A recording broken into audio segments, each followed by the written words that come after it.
Alamini jira faayoo walitti deebi'anii jiranii dhaamsa asirraa qaba. Dhaamsa ani qabu faayoodhaaf dhaamsa qaba.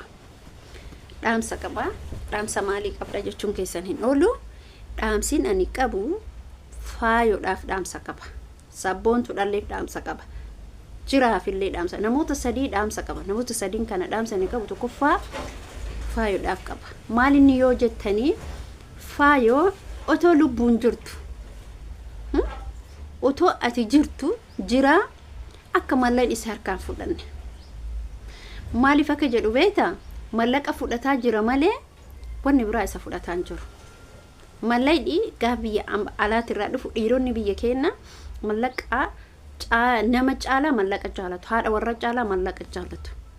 Amma mallaqa malee jaalala sabboontuu qabaatee miti jiraan. Jaalala sabboontuu qabaatee miti. Garuu siistamni dubartiin dhiirratti qabattu gaafa jettu gaaf inni lolu gaaf inni maal jedhu tasgabbaa'u qabdi, obsuu qabdi. Isheen amma miira dhiirsa duraa san bahuu deemti malee haloo bahuu deemti malee isa jaalattee jira jaalatteeti miti. Itti amani. Tokkoffaa amantaan isii muslimaa, lammaffaan amantaan isaa pheenxeedha. Sadaffaan mootu isilleen ilmoo qabdi. Amma mallaqa qabdi mana akkana qaba jetti itti faarsiti jechuudha. Itti gadhiifti immoo mallaqa jechuudha. Mallaqa guddaan dalaydii waan ta'eef Saudi keessa.